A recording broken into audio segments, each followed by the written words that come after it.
Okay, I haven't changed the dates, so it's probably my yesterday's date. So I'll just get to it right away. But I just wanted to ask, has anyone been able to go through the paper a little bit? So depending on that, I can. Okay, I don't think so. I All did right. So I did try you to. did? Okay. Yes, I do have some All right. questions, but yeah. Okay. Okay. So I what I'll can I say do something is before just you that I'll. start? Sure, sure, sure.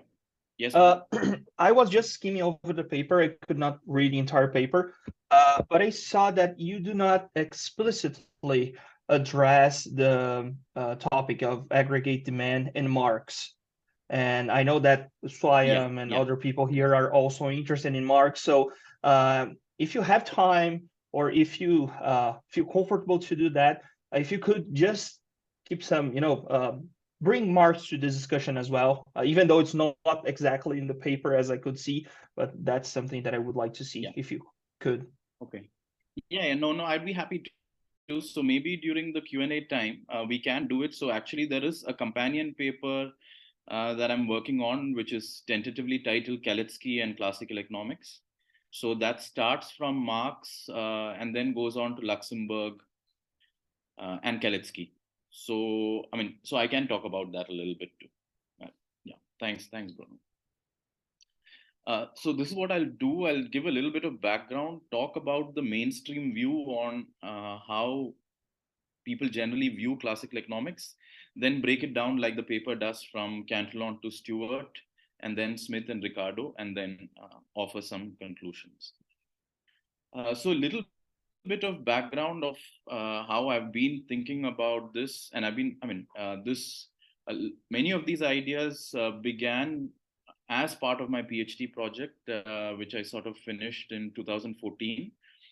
And since then, I've been working on or trying to understand it. And I must admit that actually, when I finished my PhD, I don't think that many of these ideas fell into place fully. And really, it took me, I think, more than 5 years after that to have a little more clarity. And I think when I was doing my PhD, I think I went with some of the things that were there already in the mainstream literature. And I think it's only later that I've been able to have a kind of distance and then see that probably some of the interpretations need some revision or at the or at the very least, some kind of qualification. So, I started off by looking at the link between consumption and activity levels in Cantillon. And I'll talk a little bit about it even today in this paper, but that was just focused on Cantillon.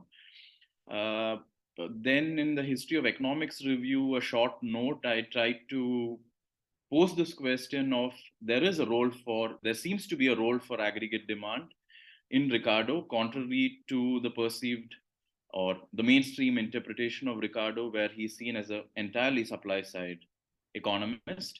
And I'll talk a little bit more about this. So I've been assembling different strands of arguments and then putting them together. So that's what I've done a little bit in this paper too. I've also tried to look at the link between value theory and demand, and there's a little bit of correspondence between Arun Bose, who's an Indian economist, and Piero Sraffa.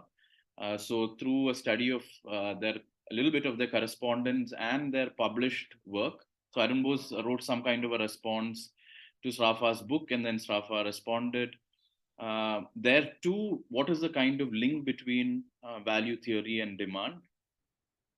And then later, when I was doing my PhD, and even later, the two concepts certainly which is there in Smith, which is the idea of effectual demand and extent of the market. But I noticed that in most of, let's say, the subsequent interpretations, they don't really find so much of a mention. For instance, I'm thinking of Eltis's book, The Classical Theory of Economic Growth. There is some mention of extent of the market, but it does not get a substantial analytical role. So what I tried to do was I thought, how would it look if I were to just focus on effectual demand and extent of the market in Smith? And then I thought, Because Ricardo is inspired by Smith and certainly working in the same tradition, would it be more interesting to put both of them together and to see what are the kind of similarities or differences? And in Ricardo's principles, there is, some mention of effectual demand, but I found that when I looked at his notes on Malthus, um, there was a little more information or textual evidence that I could marshal. So, I mean, and what I find again is that uh, there are strong similarities in the way Smith and Ricardo are envisioning and conceptualizing effectual demand and extent of the market.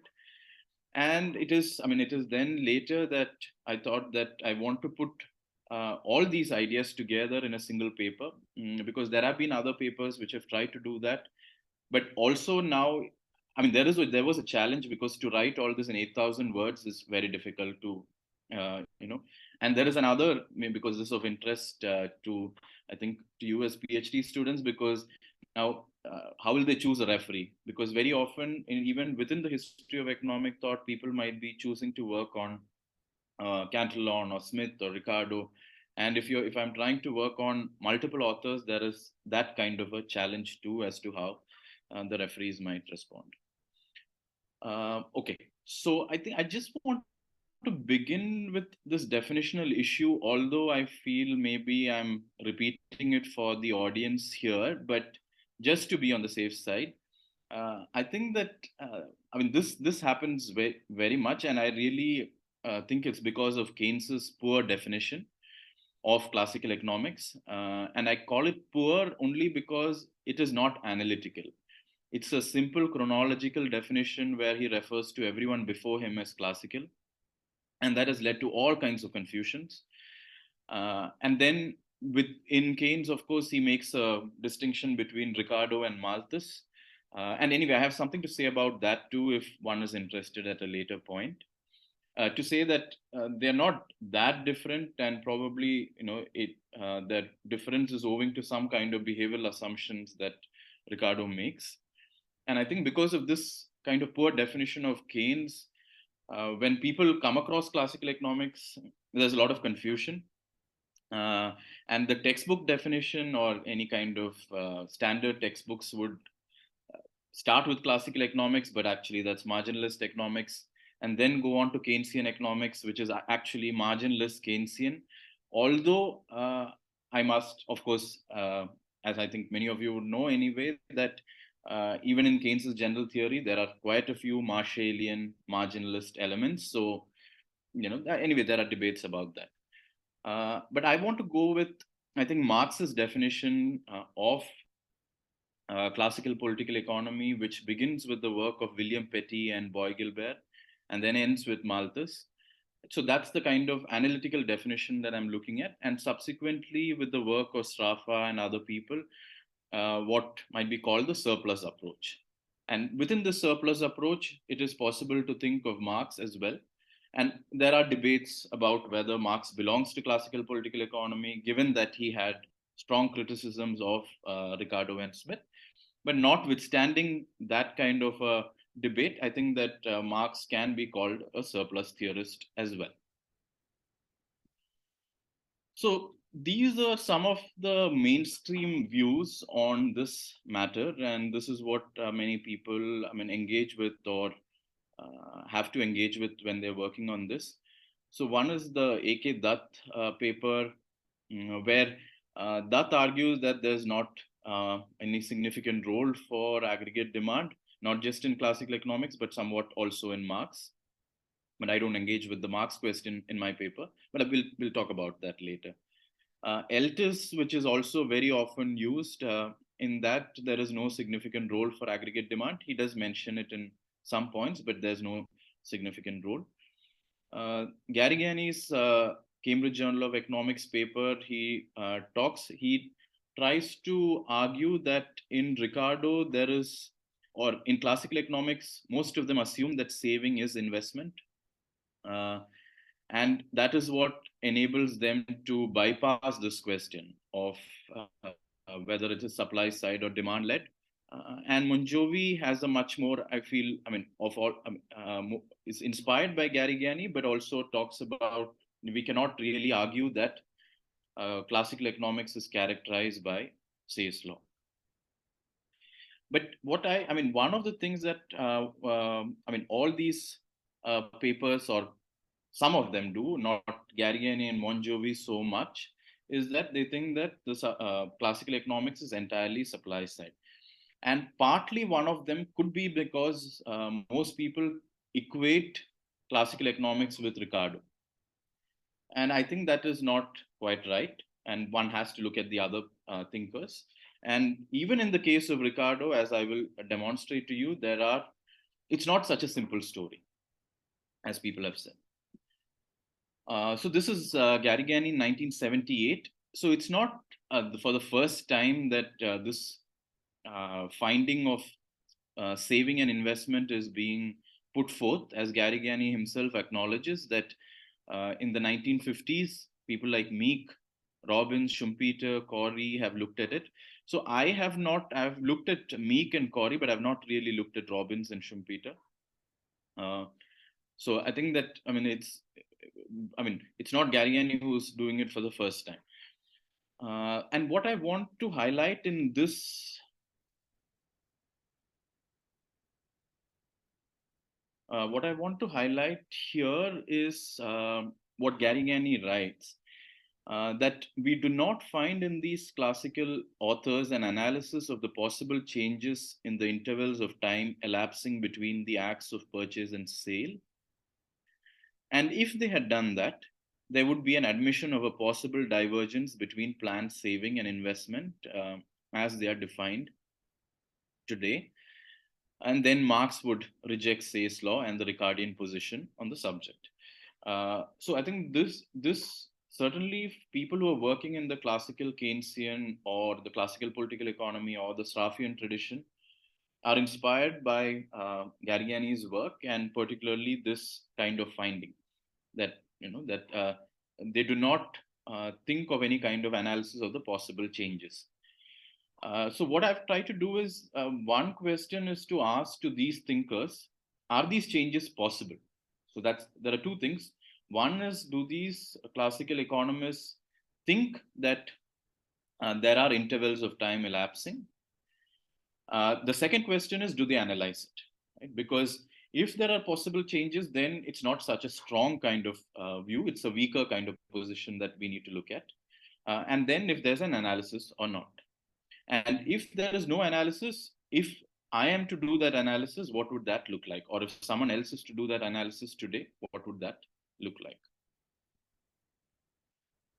So this is the argument that I make in the paper, that the question of aggregate demand or some kind of demand side thinking has been implicit in the theoretical world of the classical economists. So in other words, it's the weaker kind of claim that I make, which is that some of these possible ideas of divergences, possible demand side thoughts are present. And I'm not making this claim that if there is no Say's law, that does not necessarily imply demand side thinking. So instead, my question, the question that I'm posing or trying to find an answer to has been, is there anything like autonomous elements of aggregate demand in these thinkers? This could be autonomous consumption, some idea of exports, which can be viewed as an autonomous element. So it's mainly been two kinds: autonomous consumption and foreign trade or exports. These are the two. I have not really looked at the question of government so much, or looked at the idea of autonomous investment in this paper.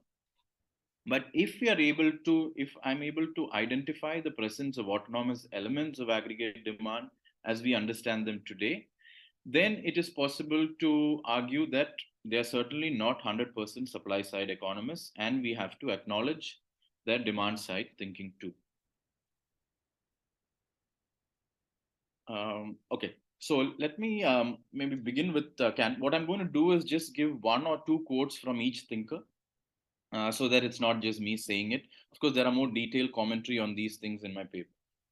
So This quotation from Cantillon suggests that the landlord is able to borrow money to consume. Right? So the landlord spends a good part of it upon various things needful for his household, and before he gets his next quarter's rent, he will perhaps borrow money. And so there is an idea of putting money in with the goldsmiths or the bankers who will then lend it at interest. And also there is evidence of landlords borrowing money. Right? So this, what it suggests is the possibility of landowners, especially being able to engage in autonomous consumption, where the consumption is not dependent on current levels of output, but it can vary. I mean, the savings propensity can vary, and they can also borrow money. So in Cantillon, it is quite clear that there is a positive link between autonomous consumption, especially of the landlords, and activity levels. Um, the kind of literature that exists mostly on Cantillon, they argue that it is not the levels of activity that change, but it's the composition of activity. But to me, it is also the levels, activity levels. It's not just a change in composition. I think that's the distinction that I make with the established literature.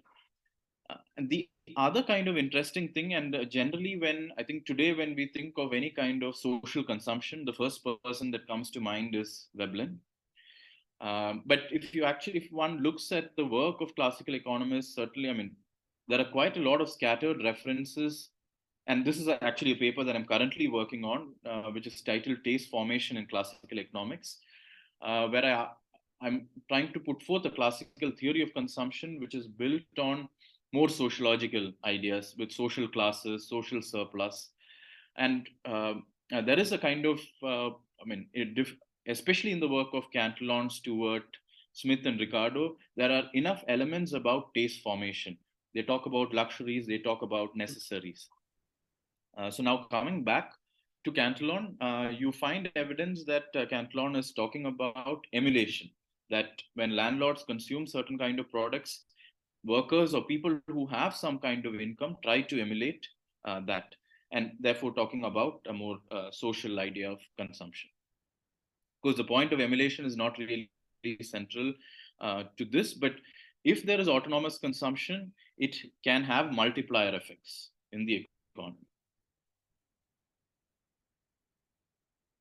In the case of Kenne, um, Tableau being the work that has been most studied, what we find in the Tableau economic is an intersectoral equilibrium where the supply and demands are uh, equal. But Kenne, in his Tableau economic, does not talk about how these quantities have come to be in equilibrium. So there is no mechanism. There's no mechanism that is mentioned. But how have later interpreters, interpreted that? So no mechanism has been taken to imply that it suggests Say's law or that it suggests saving is investment. But I think here we need to be a little careful because, well, the person, I mean, the Kenne has not said anything like that. So if we are saying there is Say's law, is that really a legitimate interpretation? And to me, it is not. Right? I think no mechanism, we have to be careful. It is possible to superimpose Say's law onto Kenne, sure, but I don't think that is justified. There have been exceptions to this, and I think Vaji's work on Kenne has been an exception to this. But again, I think that while doing history of economic thought, this is something that we need to be cautious about and careful about, because today, if we have to build a model to model Kenne, one might be forced to assume some kind of Say's law or saving as investment, because only then, given the current kind of modeling that we do, maybe that is required, or maybe we need to do a modeling which might not give a proper solution, but still is, I would say, closer to Kenne's ideas. So this particular quotation that I have here, um, let me just, I mean, we can just read it for 30 seconds or so, and then I'll talk about it.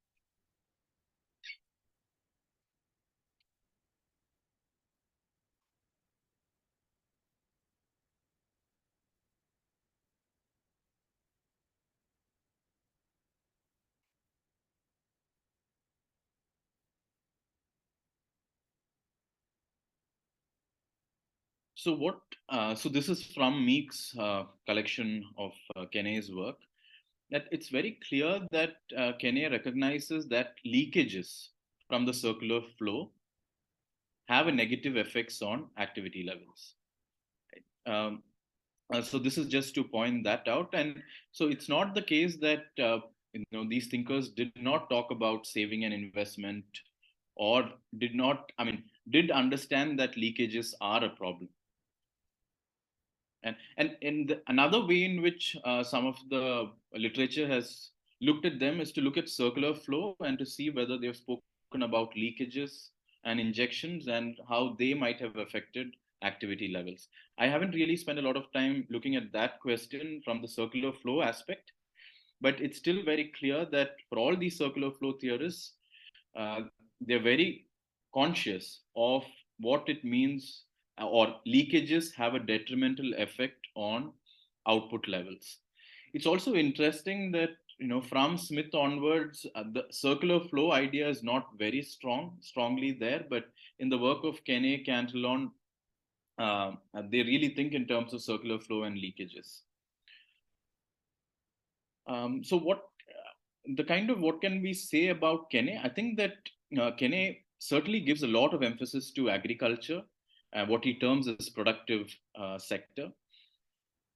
And there he gives the importance of uh, capacity creating investment demand. Now, these are modern terms. What I mean by this is really he thinks that it's important to invest or produce more of agriculture commodities for improving the growth of the country. I think that if one is to look at Kenne's productive sector and sterile sector, this is not something that I've really pursued, but I've been thinking about this, and maybe I might think about pursuing it. Is I think we can think of Smith and Ricardo's productive and unproductive labor as having some kind of a conceptual similarity with Kenne's productive sector and sterile sector. I think I make a point about this in the conclusion of this paper. And it's very similar to how Smith and Ricardo also favors productive labor over unproductive labor. And in general, although there are some things which need to be qualified there. Kenne does not understand that non-capacity creating expenditures like consumption are important for growth. So that view is not there. Although he understands that leakages are a problem, and understands the importance of capacity creating investment demand. Turgot is another physiocrat, and again, I'll just ask you to read this for a minute, and then I'll talk about this quote.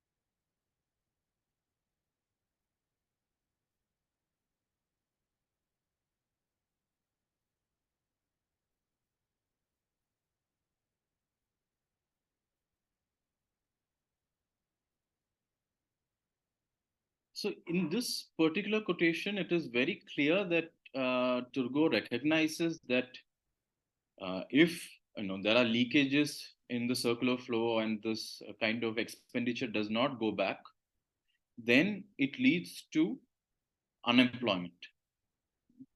Uh, but in Turgot, there is also other quotations which seem to suggest that he thinks that there will always be demand. Now, this, I think, is the main question for historians of economic thought looking at these texts, because you can find sometimes conflicting passages. And then the question really is to figure out within the broad framework, how do we make sense of these conflicting passages? Sometimes a resolution might not be possible. Sometimes we might try to force fit a particular kind of reconciliation. And there, I think one needs to be careful. So, for instance, I mean, if I just show you this quotation, we are going to say that Turgot did not assume Say's law, but there has been another quotation which people have given more importance to. For instance, Murphy and Groenewegen, they claim that Turgot assumed Say's law. So for me, the question then was, how do I reconcile these views? Is it that some of these authors are not paying attention to this kind of quotation, or how do they conceptualize this? So this is the quotation that is cited to argue that there is Say's law in Turgot. So let me just read that out, that the immediate result of this thrift or saving is the accumulation of movable capitals. And these capitals are only accumulated for the purpose of obtaining a revenue or annual profit, which can only be done by employing this capital. Now, this seems very similar to saving as investment kind of argument. But my reading of this quotation, and there are other quotations in that context, is this for Turgot was not really a theoretical observation.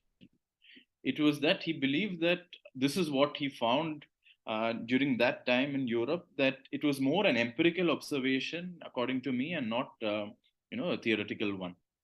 And I think we need to, because many of these classical thinkers are theorizing, but they're also drawing from empirical observations.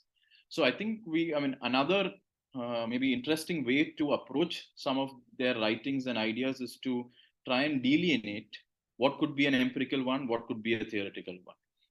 In any case, for Turgot, in a growing economy, there's no reason to suppose that hoarding or monetary leakages constitute a significant volume. Right? So this is what I mean to argue, that this was an empirical observation and not a theoretical one. And given this and the previous quotation that I showed, I think that there is absolutely no reason to assume Say's law in Turgot. Now, moving on to Stewart. Now, many people don't work with Stewart. One probably is because he's a contemporary of Smith, and Smith's Wealth of Nations completely eclipsed Stewart's work. And also, although Smith drew some things from Stewart, he did not acknowledge Stewart. But the other reason is that his writing is extremely difficult to actually engage with. And probably that's also, at least for me, I find the writing to be quite dense and not as clear as the other thinkers. The other kind of concern that we find in Stewart is, although in Turgot we find capital accumulation and rate of profit, in Stewart there is no coherent theory of capital nor capital accumulation. So Stewart, in terms of trying to understand growth from does not really recognize the role of capital or capital accumulation. So that is one big drawback of Stewart. But he has some, I think, very interesting views on demand that can still be revived or rescued and used in the larger classical theory. So this second quotation, where he argues that if agriculture increases, it has to be made in proportion to the progress of industry and the wants of the people. And if there is production which is more than the demand, some kind of outlet must be provided for disposing of the superfluity. Again, pointing to an increased role for demand in the work of Stewart. Right? Now, the second kind of quotation here is about foreign trade, where he argues that if foreign trade declines, there needs to be some kind of an increase in domestic demand, or it's possible that and there will be it will lead to some kind of unemployment. And in Stewart, what we also find is that effectual demand is conceptualized at both individual and aggregate levels.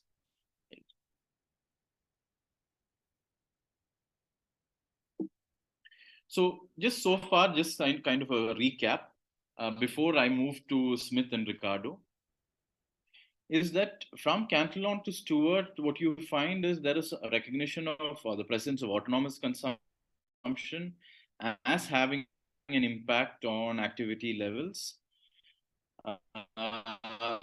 There is a conceptualization of effectual demand, especially in the work of Stewart, at both the at the aggregate level. all these thinkers, or except maybe Stewart, are talking about leakages from the circular flow. So if we now look at Gary Gani's statement, you notice that many of those things are already here, and maybe even stronger demand side views are there if we take into account the notions of autonomous consumption and effectual demand. Now moving on to Smith, the dominant view is that Smith assumed that planned saving is equal to planned investment. This kind of a view is present in various forms in these various thinkers, various commentators. But the Garigani 1978 view, I think, has two kinds of positions. One, which says that there is no mechanism of saving and investment, and the other, which says that planned saving is equal to planned investment. And I think that most of the subsequent researchers have focused on planned saving is planned investment, because it allows a certain kind of modeling. It allows people to close the system in a particular way. But I think what I find probably more historically accurate is that there is no such idea at all. And in fact, there are possibility of leakages, and there are possibility, or there are discussions about saving and investment. Sorry, not saving and investment, demand side thinking. Now, this is the quotation that is very often used, much like the Turgot quotation in Smith, that whenever somebody saves, it is either used for employing productive labor or investment, or it is lent to someone to employ productive labor. Right? This is the quotation that is used. But I think that we need to look at, are there conflicting passages? Is this the only thing that Smith is saying? How analytically significant is it? What I find in Smith and is two things which sort of challenge this kind of a view is the role of extent of the market, which is very similar to thinking of exports as driving activity levels in a demand-led growth theory framework. Extent of the market has an impact on the volume of out of taste. Now, taste can be understood in two ways. One is that when there is foreign trade, it creates historians like Maxine Berg, who has written about this. Or even if you go back the world of the Indian Ocean, you find this kind of trade as having an impact on taste, and then more production happening. So taste is sort of a component of autonomous consumption, assuming that they have enough income or they can borrow. And particularly the landowners or people within in Smith's economics, it's the people who are at the upper levels of the social classes who can borrow and can engage in autonomous consumption. The other notion in Smith is the idea of effectual demand, which is also certainly a more sociologically kind of determined one. And it is independent of the current levels of output. Right? And I think this is the critical distinction that one makes between autonomous consumption and other kinds of consumption. So I think even the notion of effectual demand has a certain autonomy to it. And in Smith, it is the supplies which adapt to effectual demands. It's not the Marshallian kind of symmetrical causation or symmetrical kind of relationship between supply and demand, but it's the supplies which adapt to effectual demand. So I'll have a few more slides and then I'll stop.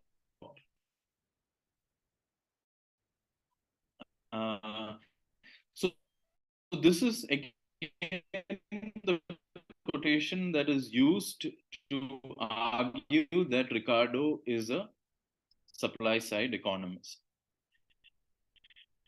where he explicitly endorses, says this particular law, that demand is only limited by production. But I think that one of the features of all these classical thinkers, and I think, Marx as well. You find inconsistent positions. Sometimes there are all kinds of various thoughts and put together in pages and pages. More than, let's say, develop a model in by today's standards, which have certain set of assumptions, logically coherent, yes, but it's not necessary that this means that they so these are the points that I want to highlight in the case of Ricardo. Yes, Ricardo himself accepted says law in this particular quotation. But if I read his notes on Malthus as well as principles clearly, some of the other things or various demand side views that one is certainly he also has a notion of effectual demand, very much like Smith, and where supplies adapt to effectual demands. And certainly there is no full employment in any of these thinkers that we are talking about, or a tendency to full employment. So this bit is accepted in some by some scholars of Ricardo, not all, that economic stagnation can arise from miscalculation of wants, but this is seen to be a temporary situation, not a permanent one. But what is important for us here is that the burden of adjustment is on the supply side. It is demand which drives supply. The second kind of point that I want to make is the role of extent of the market, much like in Smith, where it has a positive effect on aggregate output. That the extension of the market has an effect on increasing commodities or riches in the society. The third kind of point is the following, that where Ricardo seems to recognize that if people do not consume luxuries, it is possible that there can be a glut in necessaries. And again, I think that Ricardo here is making some kind of behavioral assumption on what people want, that people actually consume luxuries, and which is also probably borne out by the empirical reality. But I think that it's important to identify these possibilities that are there in Ricardo, especially some of these behavioral assumptions. So overall, I would argue that there are various demand side views which also have to be acknowledged in Ricardo, and we cannot think of him as a simple, Say's law person. In the literature, it is understood and well recognized that although he assumes Say's law, there is no tendency to the full employment of labor. But these kinds of demand side views are not really taken into account. And even in Pasinetti's famous reformulation of Ricardo in a mathematical form, he writes that there is no role for, Ricardo does not really think about demand. But I don't think that is true at all. I think that there is enough evidence, textual evidence, to suggest that there are elements of thinking in Ricardo about demand. And this is also interesting from another point of view, because Alfred Marshall would later write that these classical economists did not think about demand. So I will take the supply side supply curve from them, and for the demand, I will look at Jevons, Walras, and Menger. So, but I think that a careful reading will reject that kind of a claim. Now, to conclude, I think that there is ample demand-led thinking found in the work of all these classical economists, even before Sismondi, about the demand-led thinking found in Sismondi and Malthus. But it can be argued, and as I've done in this paper, that it is found in the other thinkers too, where autonomous consumption as driving activity levels is there. Now, certainly, many of these thinkers have not made much of it, right? There are tensions in their work, and there are things that they themselves have given importance to, but in their writing, it is possible to discern a lot of demand-led thinking. They've also recognized the negative effects of leakages, such as hoarding on activity levels. And very many of them, including Smith and Ricardo, I think highlight the positive impact of injections, such as exports on activity levels. And I think I've made this point several times before, so I'll just briefly reiterate that mainstream views on classics sometimes is just built on one textual, one quotation or two quotations, but one needs to look at their work as a whole and to see, and maybe some of these simple statements about these thinkers need significant qualification. It is clear that they're not it cannot be claimed that they are supply side thinkers or supply side economists, or that they assume Say's law. So just, I mean, I've spoken a little bit about my ongoing work, which is in taste formation in classical economics, which will contrast with the individualist approach of taste in marginalist economics, and drawing on some of these work. And I've just recently finished this paper on Ricardo and classical political economy, where again I point out the similarities between Ricardo and various other classical economists, and highlight some of the role for demand in that. So I'll stop here. Thank you. Thank you, Alex. That was great. Lots of topics there. Yeah, I guess now if anybody has questions, I have a few, but I guess we can start from, yeah, whoever wants to go first can start. Okay, I can start. I have a bunch of questions, so if no one has questions, then we can, you'll go after, then I go. I have a very broad question, which is the understanding or the definition of Say's law has been challenged or has been changing over time. Some people define Say's law in one way, some people define. You say about Say's law, but what you have in your mind when you say Say's law? And what I'm thinking about is in terms of the time range, is it something in the short run or long run? It's something for the individual level or something for the aggregate level. So a broad definition of Say's law in our work. Yeah. Okay, so one, I think that, I'm not getting into one is that it's true. I think that there are so many definitions of Say's law, and the way that I'm using Say's law, for instance, at least in the context of Ricardo, is what he himself uses, that, demand is only limited by production. Right? I do not use the Say's law, which is now used, which is to also suggest that there will be full employment in the labor market. So that's not the one I'm using. The one would be demand is only limited by production. And the other one that I'm somewhat using is planned saving is one and the same as planned investment. So I think it's these two kinds of claims that I'm using. And to your question about this short and long run, there's just like with Say's law, there are different definitions of short and long run too. So I don't think in this I have really explicitly gotten into this question, but this is the way at least I would respond to it. And I've been thinking about this particularly in the context of Marx. Right? There are some people who argue that there is no aggregate demand deficiency or in the long run in Marx, or because there is that quote that Marx says, permanent crises do not exist. He says that crises are temporary. But I think I am probably, I would go more with, in this context, the path dependent view that the long run is dependent on a series of short runs kind of view.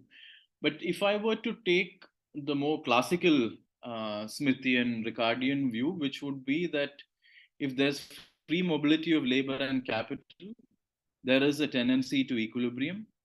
And that I would characterize as long run.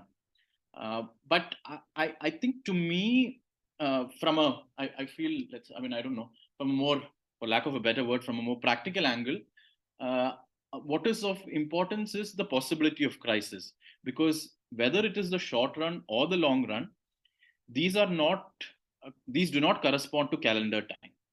Both short run and long run are theoretical configurations. So the short run in some economies could be 10 years. So I think by talking about short and long run with some kind of a practical purpose in mind, I'm not sure is helpful. Of course, if it is there in the long run as well, it is bad, because unemployment, whether in the short run or the long run, both are problematic.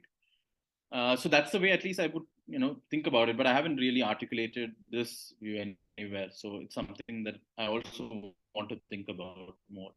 as to this. I mean, why we always get into this debate saying Marx did not talk about in the long run.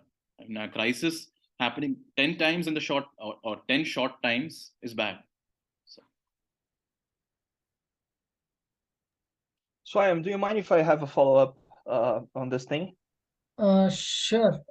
Yeah, I guess, yeah, okay, we can go ahead with that. Yeah. Do any other people have questions so I can pass on it?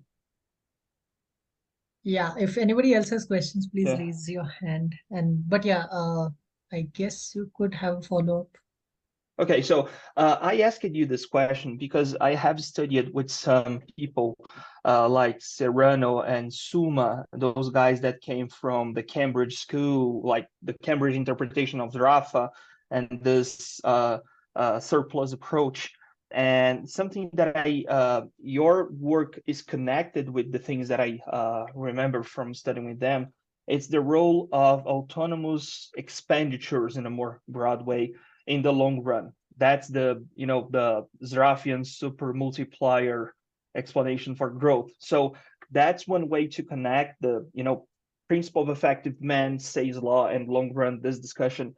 And another thing that just came to my mind that could be interesting to explore in this discussion, but I don't know how this could fit in your work, is you could there's the discussion about how you define the long run. One possibility that we have in heterodox macro is the way that the utilization rate adjusts in the long run. If this utilization rate goes to the then you can call full employment level, you can call long run level. There are different definitions, but those things could fit in your work. That's why that's follow-ups just to bring you why I ask you this question. But that's just to bring some food for thought. Yeah, no, thanks, Bruno. No, I mean, I'm very much. I think certainly my conceptualization of autonomous elements are inspired by the work of Serrano, his work on supermultiplier, and later, people who are working in this tradition, people like Matthew Smith as well, who has conceptualized it. So it's certainly, I mean, the inspiration is certainly from there. But I mean, for them, I think it's a more application of those ideas to contemporary theories. I don't think very many people have tried to look at using those categories to see whether there's anything similar like that in classical economics. So certainly, yes. Yeah, the actual to tendency of actual capacity utilization to normal capacity utilization, that could be another kind of.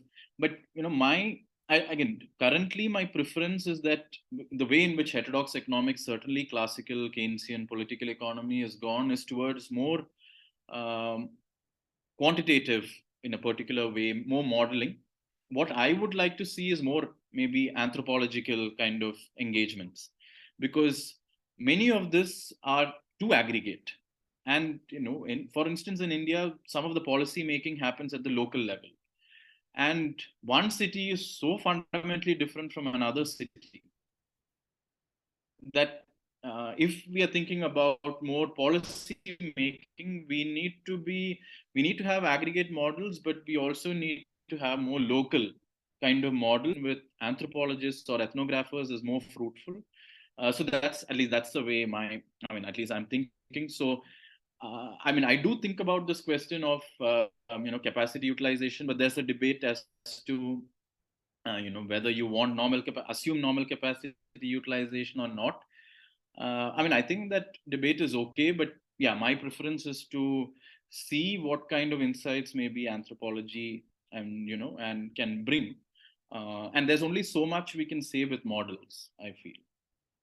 Yeah, but thanks for that. Actually, I want to take another question that you posed about Marx, and maybe just we can have a discussion around it a little bit before. Is that okay, Swam? Yeah, that works. That works. Okay. So actually, I've just finished supervising a couple of master's theses on Marx as well. So my memory is a little fresh because my writing, working on this paper was a bit older than that. So one of the things that uh, um, we've been doing is, again, the mainstream interpretation of contemporary. There is no aggregate demand deficiency, for instance, the work of Anwar Sheikh, I think most particularly, and that has had a lot of influence on subsequent thinkers, subsequent students as well.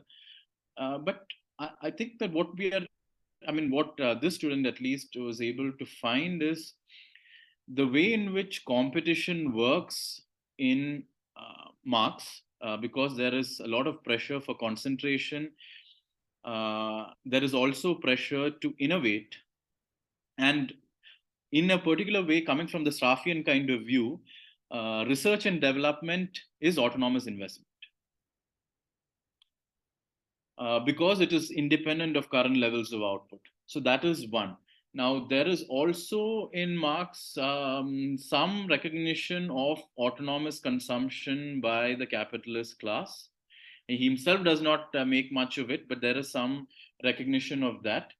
So together, and of course, monetary leakages, as Garigani has noted, and many other people have noted, MC, C dash, M dash, that bit is certainly there. But the question that this student posed in his thesis was to ask whether there is autonomous elements of aggregate demand in Marx and whether they have a role to play. Again, the short run and long run question can be brought in, but even independently of that, I think that because the answer has been that yes, I think it rejects the interpretation of Marx as a simple, some more supply kind of driven economist. So I feel, and again, with the case of Marx, there are all other kinds of complication because volumes 2 and 3 were not, or Engels had significant role to play in the English translations that we are doing. And then we need to look at Mega 2 and things like that. But notwithstanding that, I feel there is, with the kind of demand-led growth and other kind of developments that are happening, I think it's fruitful to see whether those kinds of ideas are also present in the work of Marx. Yeah, so I'd be happy to hear, Bruno, if you have any thoughts on, because you asked that question. I will just wait other people to talk, then I will digest the things you said, but I may have some stuff to say. Okay. I'll just open up Jongho, Aishwarya, and Zeho if you have anything. I do have a few questions, but I do want to wait. Yeah.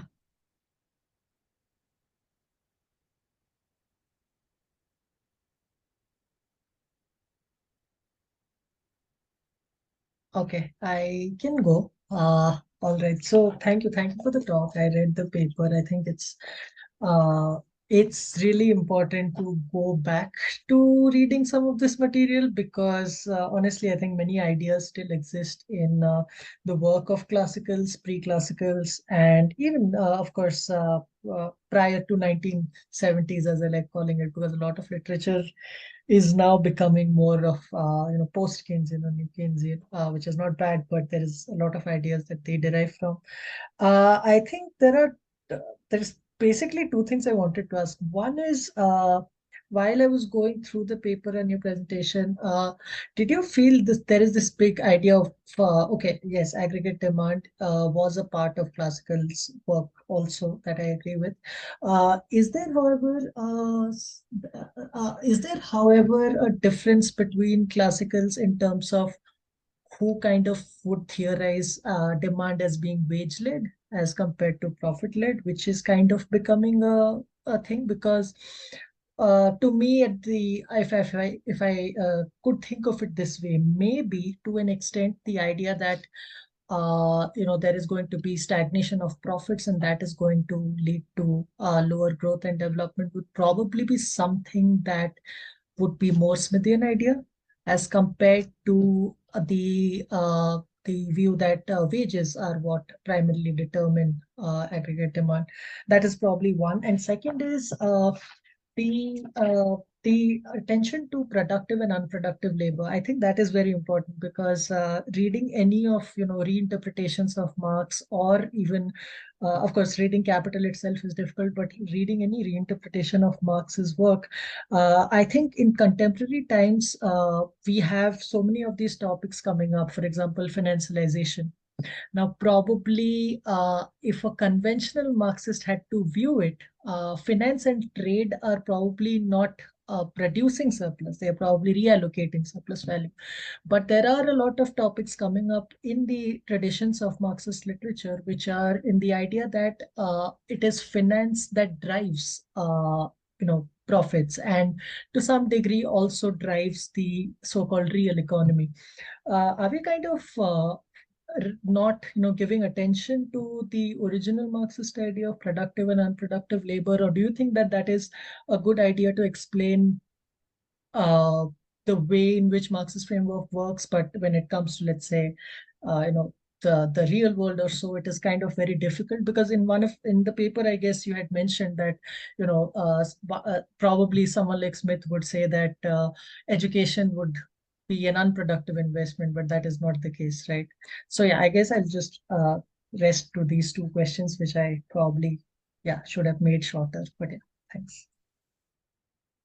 No, thanks, Swam. Thanks. So I think this. I'm okay. My inspiration has been more the Saffian kind of or Saffian Keynesian, Garrigiani kind of autonomous elements of aggregate demand framework, which I think is sort of different. There is a distinction between that framework and the wage-led, profit-led framework, right? Because in this framework, it is possible for, generally the idea is that wages are at customary subsistence levels, and that is not a strictly biological minimum, and that it's determined by wider historical and cultural forces. Which essentially means that workers can also undertake autonomous consumption. Right? So today, again, it depends on where the wages are, but the possibility is that if workers save a little bit, they can also borrow. Now, today, I've not looked at the finance institutions, but it's possible to borrow from money lenders. It's possible to borrow from organized forms of finance. So it is possible for workers and capitalists and landowners to borrow, or the rentier class to borrow. So I think that to me, all three of them borrowing would come under autonomous consumption. And this, after, I think that my maybe preference is that once we see autonomous elements of aggregate demand, then we can get into maybe the class distinctions. Within autonomous consumption, how much is the capitalist class driving it? How much is the landowning class or the rentier class driving it? How much is the working class driving it?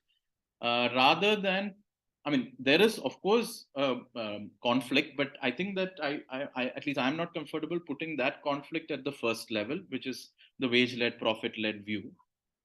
So that, at least that's the way I'm thinking about it. And again, profit-led, I don't know the literature, this wage-led, profit literature so well.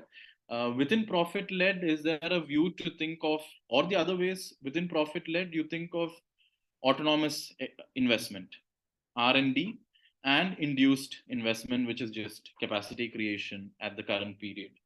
Right? But to me, it is probably more meaningful to look at the demand-led super multiplier, that kind of view, and then see which class is driving it. At least that's, and also because in the wage-led, profit-led view, I don't know how we can talk about the rentier class. Maybe we can, or unless we think that part of the profit-led thing goes to, it's part of it that goes to the landowner class. So I don't know. Yeah, so my preference has been to look at it that way. I've not really looked at it in the wage-led, profit-led thing. So in my PhD thesis, I have a chapter on Sismondi, who does talk about the importance of consumption of the workers and develops the underconsumption idea really. So there, that idea is certainly there, right? In the sense of, yeah. But anyway, I think that wage-led and profit-led, I'm a bit uncomfortable with, because because in a way profits is what primarily leads to accumulation, and wages is a part of it. Then it's also demand, leads to demand. So anyway, my preference is for the other kind of formulation. So I've not really looked at so much about financial institutions in these thinkers, except to note a little bit about like banks and landowners, and briefly, and also, I mean, partly because they're talking about a different monetary system altogether, but I do have plans in the future to engage more with, the monetary institutions in their work. If I'm thinking of maybe writing a book or a monograph on this subject, I think I need to do that. To the question of productive and unproductive labor, I don't remember the distinction in Marx so much now, but what I find, at least in these thinkers, it's certainly critical to how they view the economy, and they are viewed at the aggregate level. So this is, I mean, sometimes I think I ask students as well this question: why is it that macroeconomics starts with Keynes? Right? Because productive and unproductive labor are defined at the level at an aggregate level. They're defined at the level of the economy as a whole. So if there is productive and unproductive labor, or these ideas which are at the aggregate, why is it that our macroeconomics does not accommodate them? Anyway, that's an aside. But in the work of, for instance, Cantillon makes this distinction between necessaries and non-necessaries. Kenne makes the distinction between productive sector and the sterile sector. Smith makes a distinction between productive and unproductive. Ricardo also sort of productive and unproductive. And I think all of them are trying to talk about this in relation to production of the surplus. And it is about, for Kenne, it is only the productive sector which creates a surplus. Smith also similarly, but of course, Smith's definition of productive and unproductive labor, it's a bit fuzzy. Because he puts education in unproductive labor, although he thinks it's absolutely necessary. Right? But because he believes it's a service and services do not produce a surplus. But then you have this problem of manufactured luxuries, right? Which, I mean, and so there are conceptual differences or problems with all of it.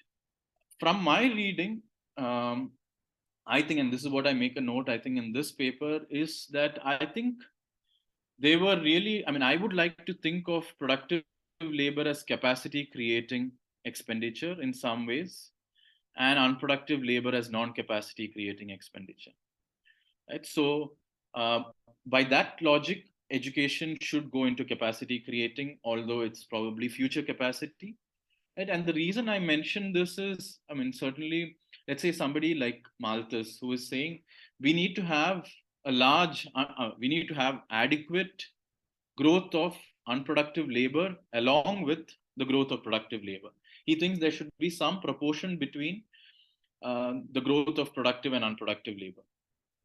So, which seems to suggest that, okay, you want capacity to grow, but in order that whatever is being produced is to be consumed, you need to have non-capacity expenditure also to grow.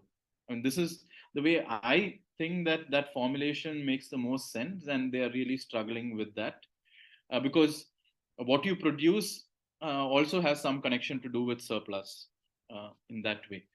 And non-capacity creating expenditures are not really producing a surplus. So that's the way I mean, I've been thinking about it, and probably want to work on this a little bit more. But in Marx, I'm not now. I can't recall how Marx is thinking about productive and unproductive labor, and how central it is for him. Yeah.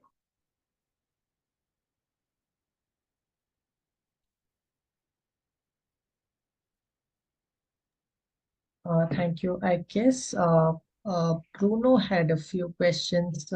So I just wanted to ask, Professor, is this, sorry, are we over time? Could we take a few more questions, Alex, if you feel? Yeah. I'm good. We can take more I questions. think, yeah, okay. Yeah, so anyone who wants to ask, Bruno, I guess, was there, but John Go, Aishwarya, Zebu, if you want to ask also.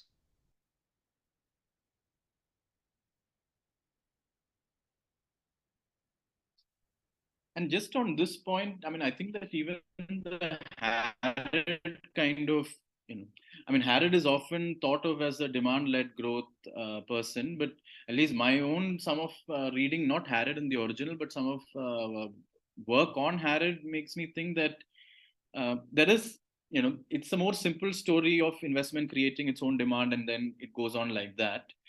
With the work in demand-led growth theory, I really think what it forces us to do, and for genuine demand-led growth theory, it can only happen if there is autonomous elements of aggregate demand. Any other kind of conceptualization is, somewhat iffy.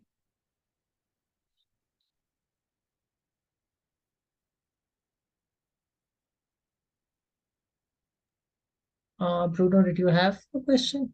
I do have a few more, but yeah, you can go. I don't have actually a question. I just want to answer Dr. Thomas. He asked me about what I think about what he said about Marx, and it's just a couple of scattered comments, but I think they might be interesting here. Something that I want to say from the start is I usually do not embrace the Zarafian perspective because I consider myself as a more, I don't like this word, but let's work with this definition, a more orthodox Marxist. What I mean by that is that the people from Zarafian perspective that I used to talk to, they tend to let's ignore the first and second volumes of Capital and let's start in volume 3, just like what Zarafa has done. So let's start with price of production. Therefore, this implies that the value theory is not that important. And from my perspective, I understand that the value theory from Marx is the core of his arguments, and it's what I could say that links all the 3 volumes of Capital. That's my perspective. But considering that, I totally agree with your idea and the findings from the student that has found there are some autonomous components from demand in Marx. That's absolutely there. We can find that. More clear than volume 2, I cannot think anything more clear than what's discussed in the reproduction schemes there. But something that I find during this conversation back and forth that I had with Zarafians, I used to work with profitability, and I worked with the tendency of the rate of the profit to fall and those things. And one thing that I heard from them is that when you work with the profitability approach, when you understand that the profit is what drives the economy, and I'm not necessarily in this profit-driven economy, profit-led, wage-led, but when you understand that profit is what drives the economy, some Zarafians tend to tell me that if you are working with the idea that the profits drive the economy, you are automatically assuming Say's law, which I tend to confront them with one idea that it's the following. Because their understanding is that if you are working with profits, you are basically saying that the savings determine investments, right? That's why they say that. But what I understand, what I try to challenge in this view, and I have never found someone talking about that, but I try to understand in this way, is that if you think about the principle of effective demand as an alternative closure for a model or an explanation comparing Say's law and the principle of effective demand, I understand that, let's say I am a capitalist and I'm producing something. The principle of effective demand is going to say I will produce if and only if I have expected demand, right? That's the thing. What I try to put together is the idea that's logical to me. This level of the point of effective demand has a certain level of profitability established there. What I mean by that is I want to have someone to sell, but at a given price, right? So I try to reconcile these things by understanding that the principle of effective demand has a certain level of profitability established. So in my view, it's not that we are in a profit-driven or wage-driven model. These two things are combined. And in this way, we are not necessarily assuming either the Say's law or the principle of effective demand. These things are together. And this is there's a thing that I have been thinking about. I have never found a way to express this thing in a paper or something like that. but something that there's this ghost that always haunts you, and this is the ghost that's haunting me. And I think that this is something that might be explored by someone, because I don't understand that necessarily principle of effective demand and sales law are, I mean, depending on how you define them, they are excluded. But you can reconcile the two. And I think that, at least from my knowledge from Marx and some classical economists, I can find some support. But it's hard to, link all the arguments to have like a research agenda on that. But that's something to say that I agree with what your student. I find the same type of things. We have autonomous stuff in Marx. They are there. But I also think that we have the principle of effective demand and the profit-driven investment function, let's say like that, in Marx. But I think that we can reconcile those things. That's a challenge, but I usually to think in this. No, thanks, Bruno. No, I mean, so okay, let me.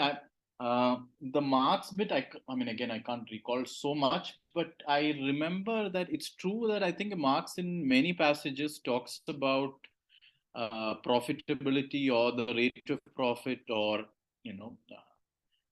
capitalists as being driven only by the rate of profit, without making any explicitly making any reference to demand. I think that bit is certainly there.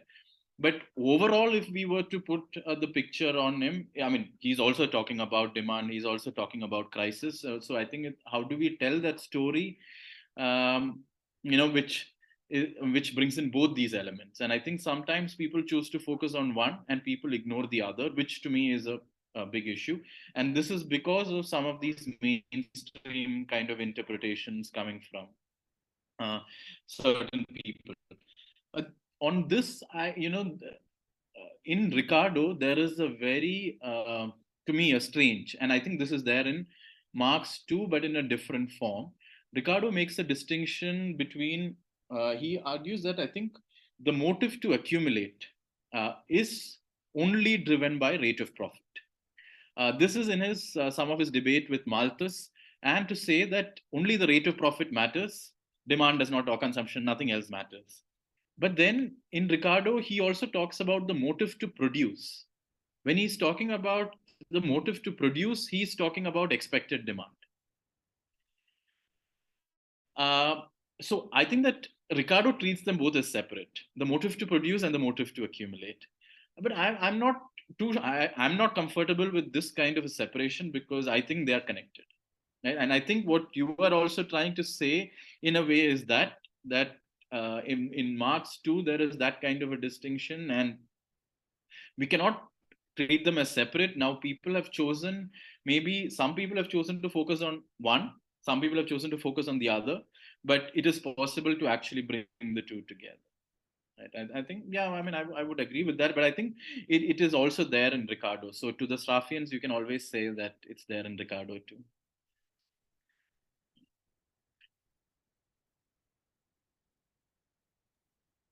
But I'll send you one other paper, which, I mean, just there's one paragraph on this particular, motive to produce, motive to accumulate thing. I can share it with Swayam, and I'll just point out that passage, which might be, I mean, more explicitly in Ricardo at least. I really appreciate it. Yeah, thanks. Sure. And also, Alex, I guess if in case you would like to share any more papers or any other upcoming work, that would be amazing. I think I'm looking forward to the topic you mentioned about taste and social. So is it so? Basically, what was the title of the paper that you mentioned? Taste Taste as formation in classical economics. okay. So far, yeah, because I think one is because of Marshall saying there's no demand in classical economics, and when we think of taste, we think of methodological individualism and preferences, and then preferences are independent, and or we think of Veblen. So when I presented this paper, I think I presented it in Japan and also in Hyderabad. Somebody asked me, why are you not talking about Veblen? Now I was telling that Veblen is not a classical economist, but they were not too. But I think for heterodox economists, when we think of consumption, we have to talk about Veblen. But I'm like, I don't want to talk about Veblen. I mean, it's not related to this. And I think there's a lot of interesting stuff, except for I feel Harvey Graham, who has done some work on necessaries, conveniences, and luxuries, a little bit by Bertram Sheffield. I think people have not really looked at bringing this together. That's very interesting. Yeah. And just one more point, I mean, Bruno might appreciate this, I don't know, which is that I think for people who are working in the Staffian tradition, they think of Ricardo as the logician par excellence, especially relative to Smith. So what I'm finding is it's not like that. I mean, there are inconsistencies, there are all kinds of different positions, but in the attempt to make Ricardo look logically consistent, I think people use the Say's law. And then the planned saving is planned investment. Of course, that can be replaced with principle of effective demand. But my claim is that no, I think that we have to get away from that kind of a position. And these are all people who are writing in those times, and they are not trying. I mean, they might be trying, but there are so many other kind of viewpoints that are visible. And I think this lack of coherence maybe in the demand side, or a lack of coherence in Ricardo makes people uncomfortable.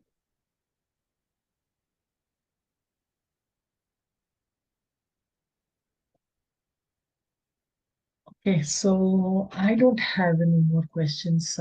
Bruno, Yongho, if you have, or Zehu, sorry, if you have any more questions or anything to discuss. But yeah, I think this was great. I was missing a lot of discussion on classical political economy for sure. And I think, yeah, it was fun. Does anybody else have any questions? Just a brief comment here. In this paper that you are working on about taste, and something that comes to my mind when you say that is the discussion about the category use value in political economy, which I think that's connected with that. Do you know who is Roman Rozdolsky and the making of Marxist? There's a section there in one of the chapters in which he discusses the role of use value both in Marx and in political economy, and could be an interesting discussion, maybe something to connect to your forthcoming paper. Yeah. No, thanks, Bruno. No, I didn't know about this, and it's certainly interesting because actually this question of use value has come up. Even when I wrote the Ricardo paper, because now unfortunately when people, I also, when I did think of use value, I automatically think of utility in the marginalist sense, the Jevonian sense. But Tony Aspromorgos was telling me that maybe when Smith is writing it, it's more in the Aristotelian sense, which is qualitatively different from the way marginalists think of utility. So certainly, I've been thinking about this question. But I'll take a look at the Rostolsky one. Thank you. Yeah, I think that this thing you were saying is that if you get the value theory from the labor perspective and utility perspective, you can derive the utility from the use value. The labor value comes from exchange value. So you can make this connection. That makes total sense. Yeah. Mm-hmm. But I'll certainly take a look at that. Okay. All right. I guess we are almost close to 10 here. So, and it's probably 9:30 in India. Again, I'll mess up the time zones again. Okay. Okay. So yeah, thank you everyone for attending. And Alex, if you would like to stay back, I'll just end the recording here.